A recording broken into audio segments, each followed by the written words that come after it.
Alam niyo po ba, isa sa mga palatandaan ng ating lumang buhay? Sobra tayong matatakutin. Sa totoo lang, matatakutin tayong, katulad sa inyo, mamatay. Iba sa atin natatakot ng tumanda. So we're trying to look for life sa iba-ibang bagay para tayo maging masaya. Kasi natatakot tayong mawalan ng kasiyahan. Kaya nga naghahanap tayo lagi eh. But our God, because He rose again from the dead, He's giving you a new life.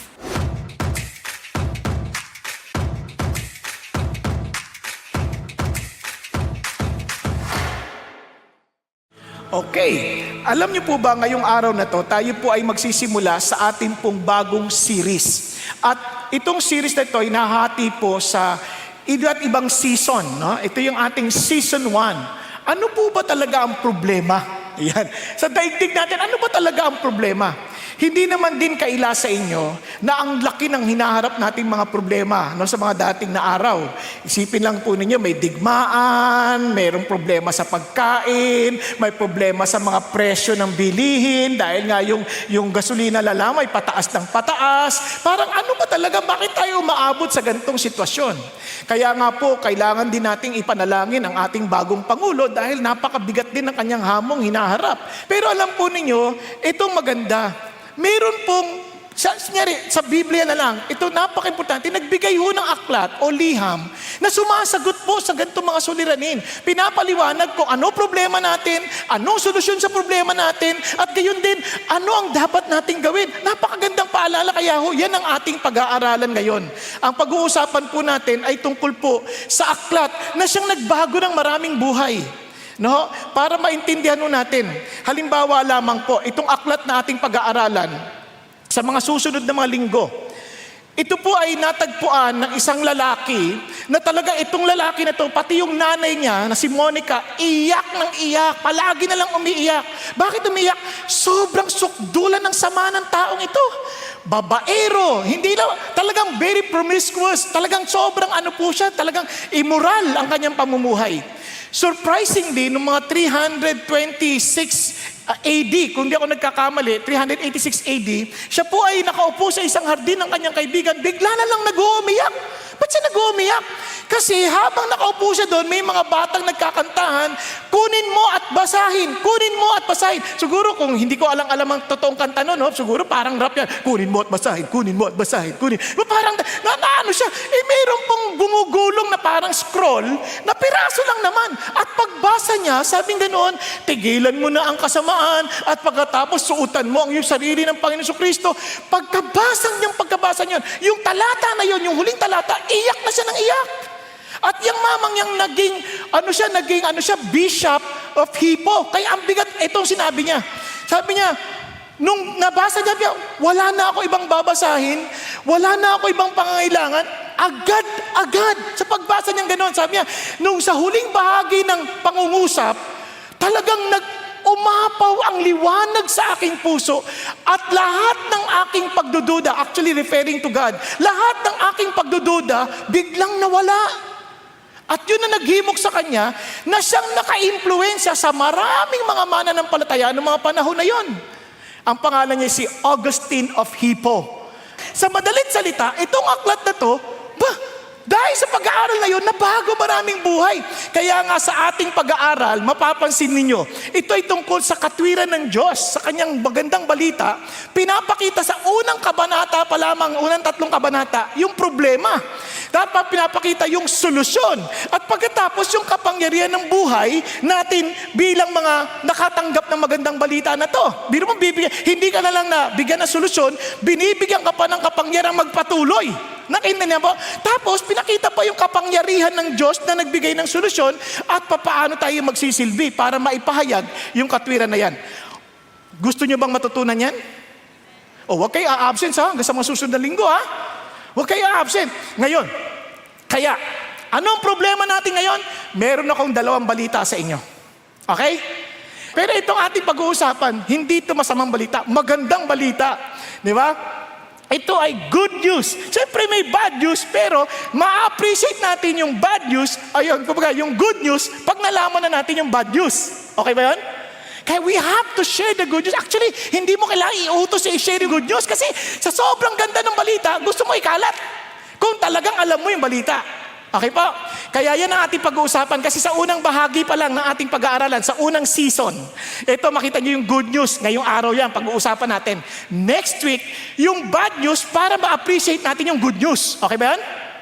Tapos, tungtong natin yung paghuhusga ng Diyos kung saan lalo nating madidiinan yung ganda ng good news.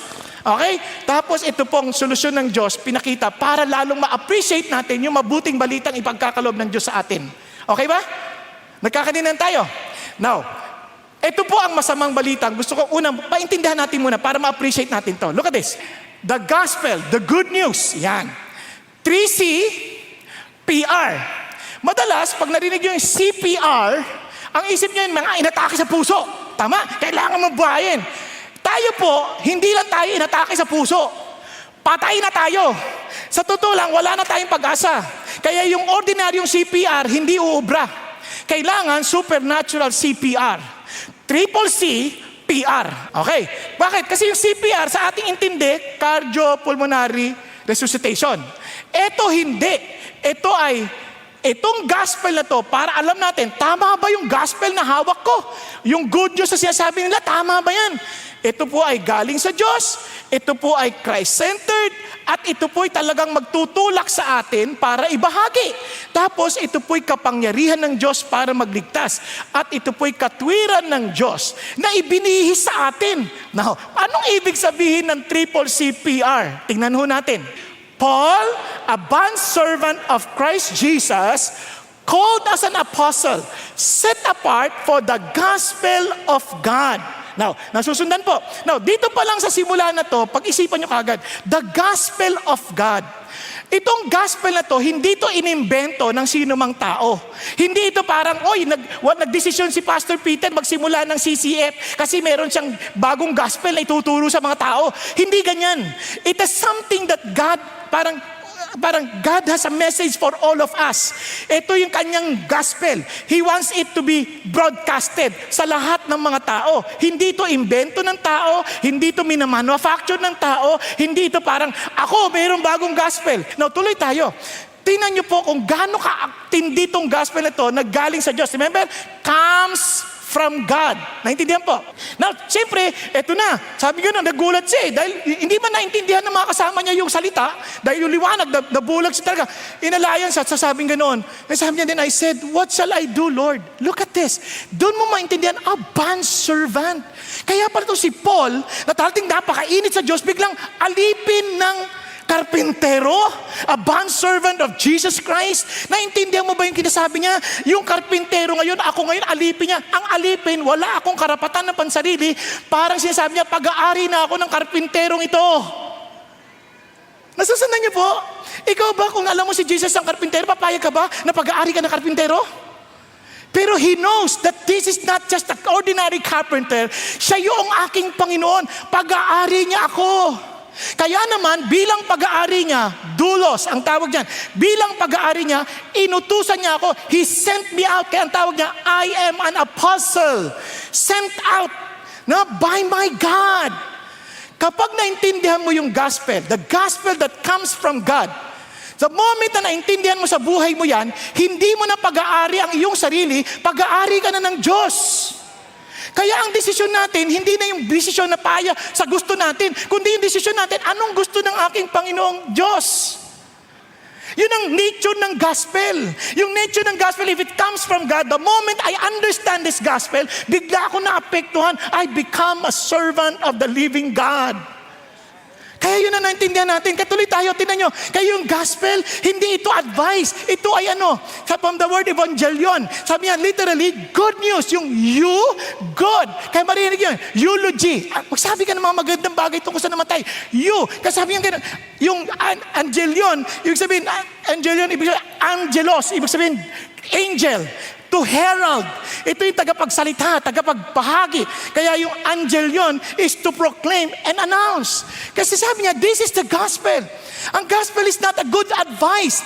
It is a good news. Ito isang magandang balita. Nagsasabi sa iyo, wala ka ng pag-asa. I'm telling you now, this is the good news. May sagot na sa problema mo. Sabi niya, ito'y galing sa Diyos. Kaya kung balita ito, tingnan mo saan galing. Eto, sabi ni Pablo, hindi, itong galing sa Diyos na may-ari ng langit at lupa, hindi nagsisinungaling, hindi nagbabago kahapon, ngayon at magpakailanman. Siya ang nagbibigay ng balitang ito. Paano tayo nakakatiyak na tama ito? Di ba? Kaya itong sabi niya, tuloy natin, which He promised beforehand through His prophet in the Holy Scripture. Pinagtibay ito ng banal na kasulatan.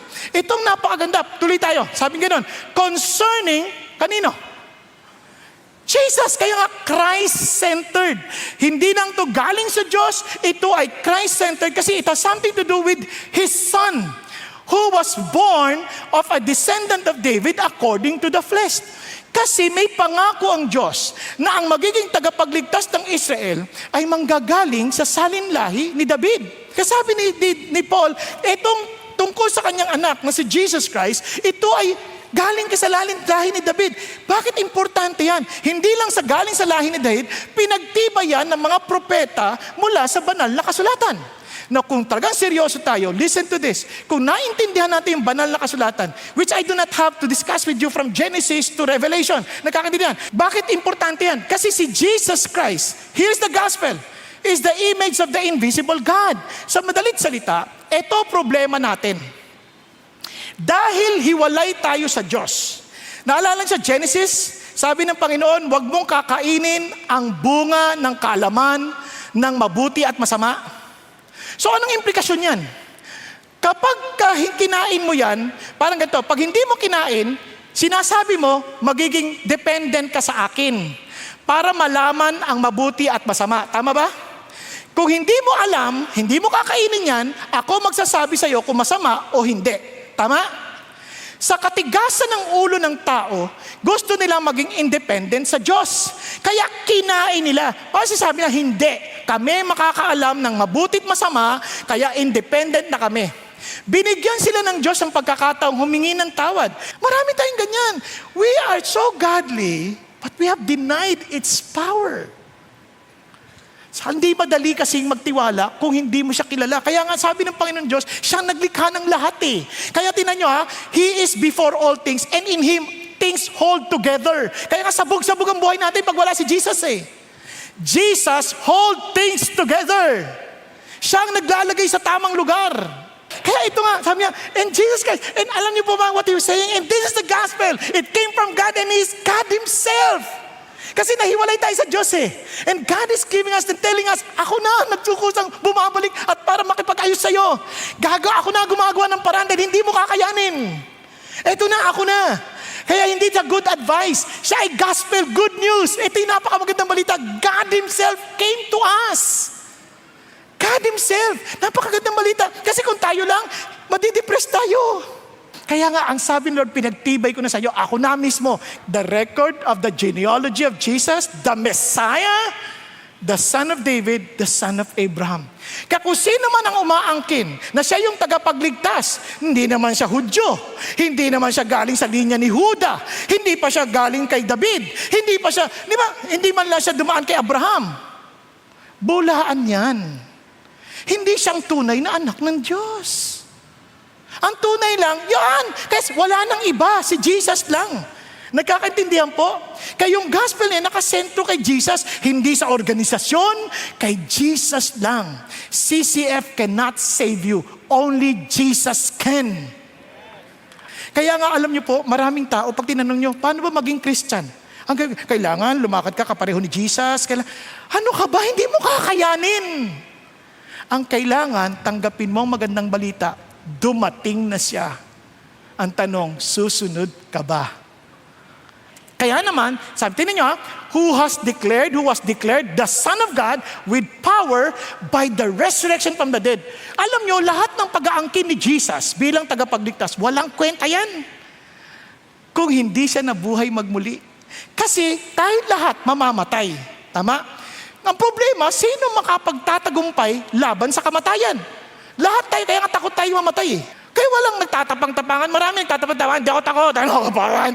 Pero pagka nandun ka na sa sa bingit, doon mo lang malalaman. Kaya marami iba. Hindi ako takot mamatay. Pero nagkasakit na sinabi ng doktor, may cancer ka.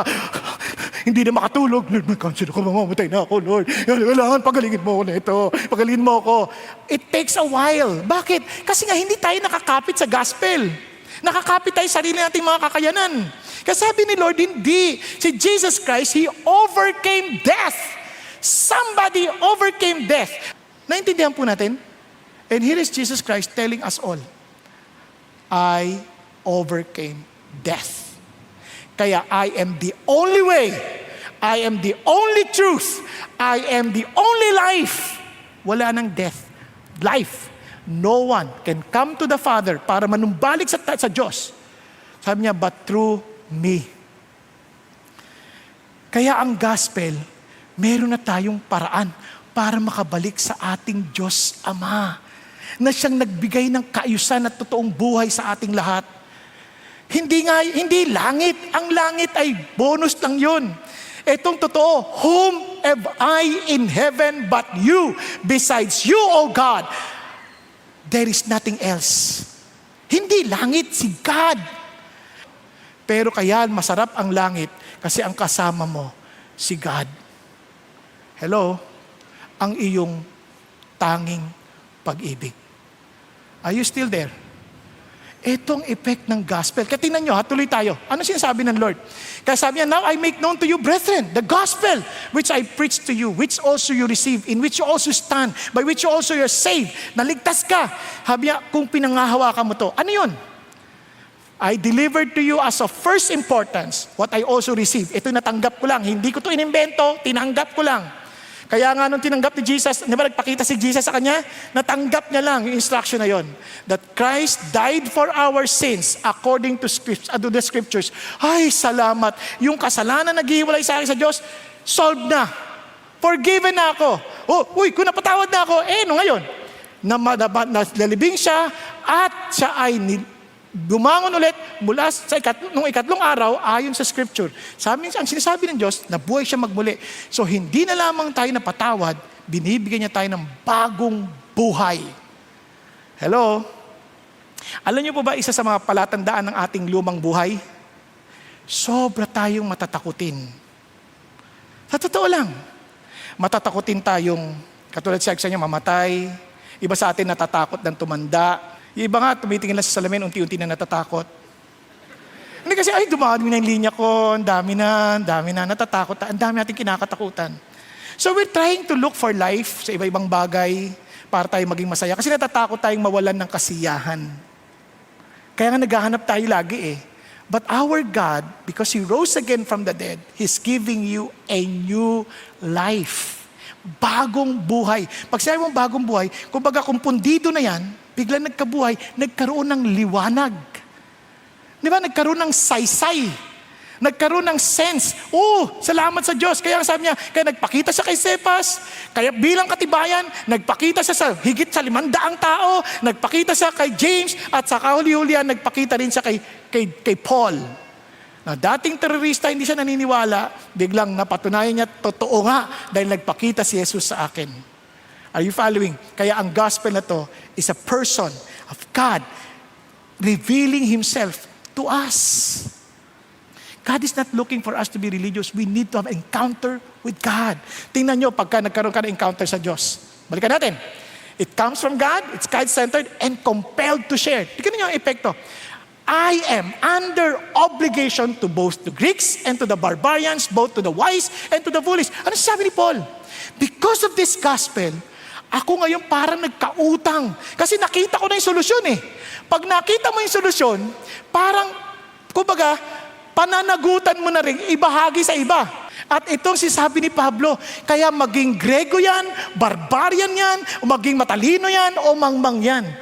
Utang ko na masabi sa kanilang solusyon kasi lahat yan mamamatay, lahat yan walang pag-asa, tanging si Jesus lamang ang sagot. Kaya kailangan ko, utang kong sabihin sa kanila ang aking natagpuan. Are you following? Kaya gano'n na lang to si Paul. Sabi niya, kaya sa aking bahagi, hindi ko lang basta utang. Talagang I am eager, sobrang sigasig ko na ibahagi ang mabuting balitang ito. Kumbaga sa lahat ng taga-Rome, gusto ko sabihin sa kanila lahat to. Ganon din na sinasabi dito. Kaya naman sobrang eager ako kasi I want everyone to experience itong solusyon sa problema natin. Nagkakainan tayo. Ngayon may pag-asa na tayo. Nagkakaintindihan tayo. Okay, tuloy tayo. Kaya balikan natin. Bakit sa ganun? Remember, Paul becoming a bond slave. Ito sabi niya, through whom we have received. Bakit? Kasi natanggap natin ang biyaya, libreng regalo ng Diyos, hindi dahil sa ating sariling ginawa. And the apostleship, pero mo, inutusan pa tayo, na pinadala pa tayo bilang mga ambassador ng Diyos. Sabi niya, to bring about what?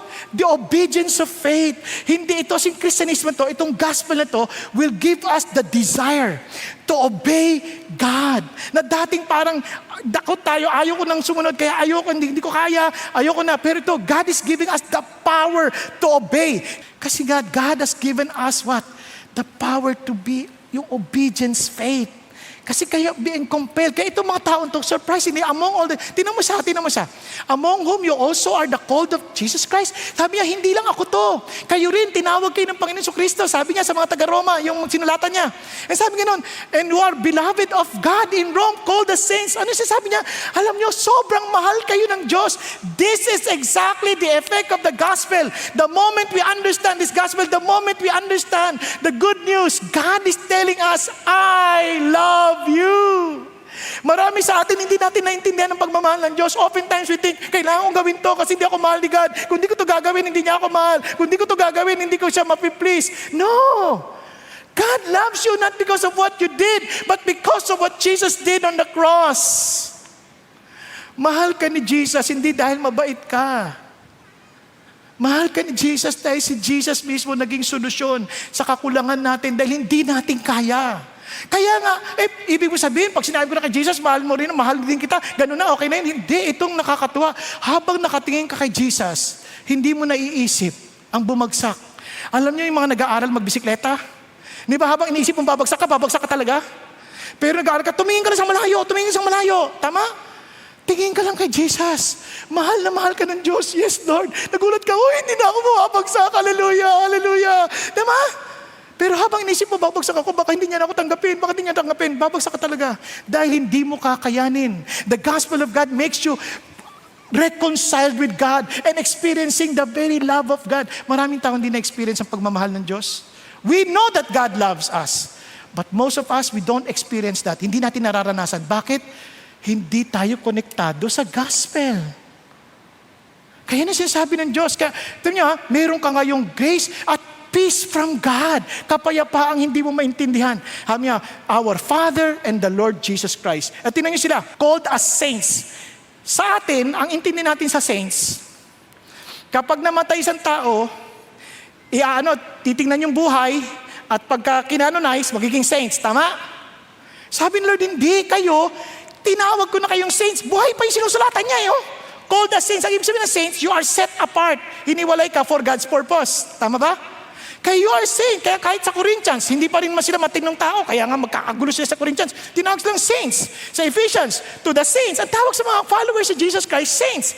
Philippians, to all the saints. Colossians, to the saints. Lahat sila tawag saints. O, tingnan mo yung katabi mo. Kung yan ay kay Jesus, saint yan. Can you imagine? Pag ditingin mo sa umaga pa lang, wow, I'm a saint of God. I'm set apart for God. I'm not here for this world. Hindi ako para sa mundong ito. Ako'y para sa Panginoon because I am a saint. Amen? Now, tingnan niyo po. Kaya naman nagpapasalamat ako sa Diyos, to Jesus Christ for you all because your faith is being proclaimed. Yung pananampalataya nyo, kalat yung balita. Alam niya, sa totoo lang, ito sabi ni Paul, for God whom I serve in my spirit in the preaching of the gospel of His Son is my witness as to unceasingly I make mention of you. Itong si Paul, hindi niya pa nakikita itong mga taon to. Pinagpe-pray niya na. Kasi itong amazing sa mga magkakasama sa Panginoon, hindi man tayo magkakilala minsan. May connection tayo when it comes to faith. Ewan ko pa nakita mo, Christian to. Tapos parang nagkakadugtungan na kaagad. Tama ba? Hello? Kaya ito nakakamiss niya. Kaya naman siya, pinagpe-pray niya unceasingly And they are always in my prayers making requests, if perhaps now at last, by the will of God, I may succeed in coming to you. Hindi niya pa sila napapasalan. Hindi niya pa sila napupuntahan. Hindi pa sila nakikita mukhaan. And sabi niya, for I long to see you. Look at this. So that I may impart some spiritual gifts to you that you may be established. Yun ang kanyang hangad. Na sa totoo lang, sa Romans 15, makita nyo, because he wants also to minister to Spain. Nadadaan siya sa Rome. Hindi pa siya nakakapasal. Kasi nga, for some reason, sabi niya, that I may be encouraged together with you, while among you each of us by the other's faith, both yours and mine. Sabi niya, I don't want you to be unaware, brethren, that often I have planned to come to you. Gusto ko kayong puntahan. Pero hindi talaga nakakapunta eh. Sabi niya kasi, I've been prevented so far so that I may obtain some fruit among you also, even as among the rest of the Gentiles. Pero itong amazing kay God, that heart's desire ni Paul, pinagkaloob ng Diyos nung bilanggo na siya. Can you imagine? Yung church sa Rome, nabuo nang hindi si Paul ang may kagagawan. Hindi mga star player ng Christianity. Ang ginamit ng Lord, mga ordinary Christians sa mata nila, but they are beloved of God, saints of God. Tingnan nyo, kaya we are obligated na i-share natin ito. Kaya tandaan nyo, titingin nyo yung kapitbahay nyo, kaopisina nyo, may utang ako ditong ibahagi sa kanyang solusyon ng Diyos. Amen po? May utang ako, ipag-pray siya, utang ako, dahil itong kapangyarihan ng Diyos para sa kaligtasan. No, ito yung napaka-importante. For everyone who believes. Di ba? Walang tinatangi ang Diyos. Everyone who believes. Hindi ka kailangan maging tanyag, hindi ka kailangan, everyone who believes. Bakit? And let me end by saying, for in it the righteousness of God is revealed from faith to faith. As it is written, but the righteous man shall live by faith. Ano ibig sabihin? Tayo na walang katwi-katwiran. Sabi niya, ito, righteousness ni God ang ibinibigay sa iyo. Hindi mo righteousness. Yung righteousness natin kulang. Pero si God na mismo, parang ganito, pinatawad ako ng Diyos, zero na ako. Wala na akong damit, malinis na ako. I am newly bathed. Bago na akong paligo. Pero ang ginawa ng Diyos, dilagyan niya pa ako ng damit ng kanyang righteousness. Are you following? Upang presentable ako sa Kanya. Pagharap ko sa Kanya, tanggap niya ako dahil maayos na ako as He wants me to become. Are you following? Now, tingnan niyo po and it should be taken by faith. Paano na pala? Bakit? Sa tuwing titingnan ka ngayon ng Diyos, hindi na tinitingnan ng iyong mga kamalian at kabaluktutan. Ang tinitingnan niya, yung righteousness si Jesus. Kaya kung wala si Jesus sa iyo na ating damit, marungis tayo. But because of Jesus, nalinis na tayo at dinamitan tayo ng Jesus. Kaya nakikita niya si Jesus sa atin. Di ka ba natutuwa niyan? Yan ang gospel. Yun ang dahilan kung bakit matapang tayong lumalapit sa Diyos. Kaya every time na lumato, nananalangin tayo, alam natin na Lord, tanggap mo ko, mahal mo ko. Hindi dahil ako'y mabait, kundi dahil kay Jesus. Di ba?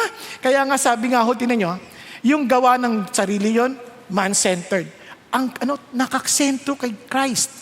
Hindi yung tatrabawin ko to, magtatrabaho ko. Hindi, nakasentro to sa biyaya ng Diyos bilang regalo na tinatanggap natin.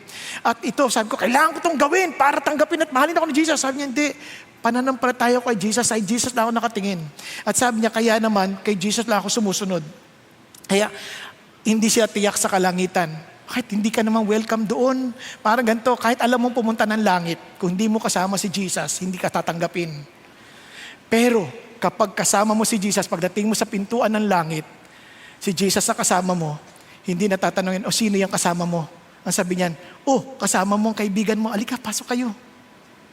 Nagkakaintindihan ka dahil mayroong katiyakan sa langit. Yan ang tanong ko sa ating lahat ngayon ay ganito. Ikaw ba'y may ganoong natanggap na magandang balita? Ikaw ba'y nakiisa kay Jesucristo na masasabi mong siya nga ang Panginoon ng buhay ko? At mula ngayon, siya lang ang aking pinagtitiwalaan. Hindi ang sarili kong lakas, hindi ang sarili kong gawa, kundi ang ginawa ni Jesus Christ sa krus ng Kalbaryo at ang kanyang muling pagkabuhay na siya'y nabubuhay kasama ko. Tayo pong lahat ay yumuko sandali at pumikit. Kapatid, kung nais mo ng buhay na galing sa Diyos, ng katuwirang galing sa Diyos, ang kailangan mo ay si Jesus. Siya mismo ang kailangan mo. Siya nagbibigay ng kapatawaran, siya nagbibigay ng bagong buhay. Kapatid, kung hindi ka pa nakikipag-isa kay Kristo at hindi ka tiyak kung talagang kabahagi ka niya, bakit hindi mo tanggapin, nakilalanin at sabihin mo, Panginoon, tinatanggap ko yung Anyang paanyaya, halika't lumapit ka sa akin, kayong mga nabibigat ang lubha, at bibigyan ko kayo ng kapahingahan. Kaya matuto kayo sa akin na ako'y mapagpakumbaba at mahinahon. Kunin niyo ang aking pamato, pasakop kayo sa akin, at bibigyan ko kayo ng kapahingahan ng iyong mga kaluluwa. Kapatid ko, ikaw yung kinakausap ng Diyos ngayon, and He's revealing Himself to you, at ikaw yung gustong tumugon. Please, taas mo lang kamay mo sa Panginoon. Panginoon, ito po ako. Yes, huwag kang mahiya. It's between you and the Lord. Yes, hallelujah. Thank you, Jesus. Thank you, Lord. At sa mga nagsitaas ng kamay, sabi mo, Panginoong Jesucristo, kinikilala ko po kayo ang sentro ng magandang balita. Alam kong walang ibang paraan tungo sa Ama bilang makaisa sa Ama, kundi sa magitan ninyo. Kaya tinatanggap ko ang inyong alok. Lumalapit ako sa inyo ngayon. Panginoon, gamitin po ninyo ako bilang pag-aari ninyo mula ngayon. Saan mo ako gustong pumunta, doon ako pupunta. Saan mo ako gustong pangimamalagi, doon ako mamamalagi. Saan mo ako kailan magsasalita, doon ako magsasalita. At kung kailan kailangan kong tumahimik, doon ako tatahimik. Dahil ikaw na ang buhay ko. Ikaw na, O Diyos. Kaya't Panginoong Hesus, salamat sa kapatawaran ng aking kasalanan. At salamat sa pagbibigay niyo sa akin ng pagkakataong makapanumbalik sa Ama. Na ngayon alam kong mahal na mahal ako ng aking Ama, ng iyong Amang Panginoong Diyos na buhay. Salamat sa pag-ibig ninyo. At dahil sa pag-ibig na ito, ako'y may katiyakan sa buhay. Thank you, Jesus. Thank you, Lord. Sa mga sandaling ito naman, nais ko pong hamunin ng bawat isa. Kung talagang kaisa ka na kay Kristo, tandaan mo na mayroon kang pananagutan o pagkakautang sa iyong mga kaopisina, sa iyong mga kasama sa bahay, sa iyong mga kapitbahay, na nais mong sabihin sa Panginoon, hindi ko po ito kaya. Pero because of your power into salvation, Panginoon, tatanggapin ko at handa akong pagbayaran ng utang na ito. Kapatid ko, ikaw ang kinakausap ng Diyos, mangyaring tumayo ka mula sa kinaroroonan. Tayo ka, sabi mo, Panginoon, I want to take this gospel because ito'y totoo sa akin, and I want this, Panginoon Diyos, na maiproklama sa mga kapitbahay, sa aming kasama sa opisina, sa aming kaklase, sa aming kasama sa bahay, dahil utang namin ito sa kanila. Kapatid, kung kinakaugnay ka ng Diyos, at if you understood the gospel, mangyaring tumayo ka at sabi mo, Panginoon, I need your power, I need your strength to do this. Thank you, Jesus. Hallelujah. Thank you, Lord. Hallelujah. Thank you, Jesus. Yes, lapit kayo sa Panginoon. Hindi natin to kaya on our own. It is the power of God unto salvation na siya magbibigay sa atin ng tapang para gawin ito. Thank you, Jesus. Yes. Kinakaugnay ka ng Diyos, tumayo ka from where you are. Hallelujah. Thank you, Jesus. Panginoon Diyos, nakikita niyo po mga kapatid kong nakatayo ngayon. Dahil naiintindihan namin ang magandang balitang pinarating mo sa amin. Na kami ngayon, Panginoon Diyos, ay hindi na sa aming sarili, kundi kay Kristo Jesus, na ang iyong anak ay tunay dumating na bilang tagapagligtas. Na nagbibigay ng kapangyarihan magbago ng aming buhay. Nagbibigay ng kapangyarihan para kami sumunod sa iyo. Nagbibigay ng kapangyarihan, Panginoon Diyos, para nakadamit ng matuwid sa inyong harapan.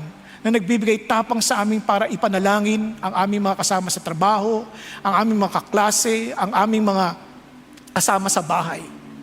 Dahil alam namin ito po ang kapangyarihan ninyo na nagbibigay kaligtasan. Kahit Panginoon, tumatayo kami, humihingi ng iyong kapangyarihan, O Diyos. Humihingi, Panginoon Diyos, ng iyong tapang nang sa gayon aming Ama mabayaran namin ang pagkakautang na ito. Dahil alam namin, Panginoon Diyos, ito'y nilagay niyo sa aming puso at pananagutan namin ibahagi ang solusyon sa suliranin ng tao.